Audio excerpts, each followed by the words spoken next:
Episode 5 The Unexpected Guest. After flying for hours, Laghupatin the crow felt his wings growing heavy. His throat was dry, and more than anything, he missed the sound of his own voice. So, without warning, he swooped down, gently setting Hiranya the mouse on the ground, before letting out a series of hoarse cries. The sudden noise startled Hiranya, who had been quietly enjoying the ride. "What's the matter?" he squeaked, his tiny heart racing. "Nothing at all," Laghupatin replied, fluffing his feathers. "You're just a bit heavier than I expected, and I could use a break. Plus, I'm hungry. You must be too." Hiranya, who was always practical, nodded. "That makes sense. Let's rest here for the night and start again in the morning." Finding food was easy. There were seeds and berries for Laghupatin, and plenty of grain for Hiranya.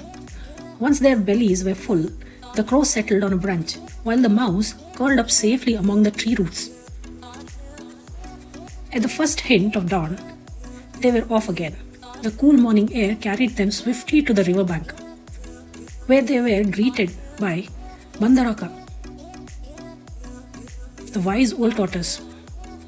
The reunion was warm, and as they talked, it became clear that none of them wanted to part again.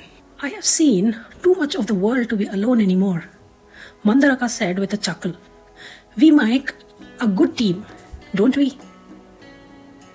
Even Laghupatin, who loved the sound of his own voice, enjoyed listening to the tortoise tales of long ago. One evening, as they launched by the river, Mandaraka turned to Hiranya with a thoughtful expression.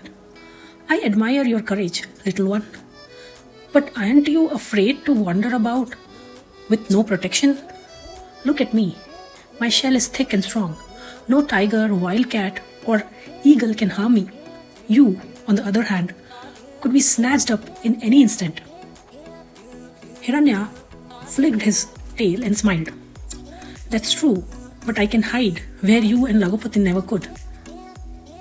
A tuft of moss, a pile of leaves, those are all the protection I need. When the pigeons were caught in the hunter's net, no one saw me except Laghupatin, and even he wouldn't have noticed if I hadn't let him." Mandaraka sighed, shaking his head. "Still, I worry about you."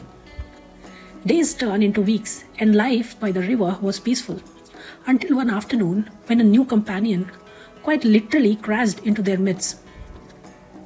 A magnificent deer burst from the forest, his eyes wide with terror. His legs trembled as he galloped towards the river.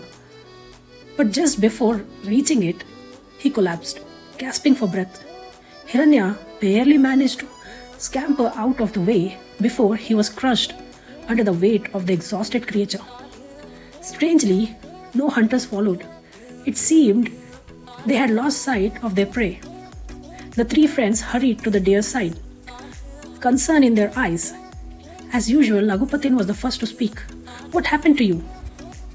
The deer lifted his head weakly. "I was being chased. I thought they had me. I ran as fast as I could. But now, even here, I don't feel safe." Laghupatin flapped his wings. "I'll take a look." With that, he soared high into the sky, scanning the land below. When he returned, he had good news. "The hunters are long gone, headed in the opposite direction. You're safe now." The deer let out a relieved sigh, his body relaxing. Mandaraka gave him a knowing smile. "What you need is a fresh drink and a good meal. Then, why not stay with us? Laghupatin will keep watch. I'll share my wisdom.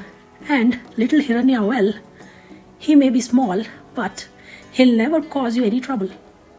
The deer looked at his new companions, warmth filling his very heart. "I think I would like that." And so the group of three became four, bound together by fate, friendship, and the simple joy of having someone to watch over them.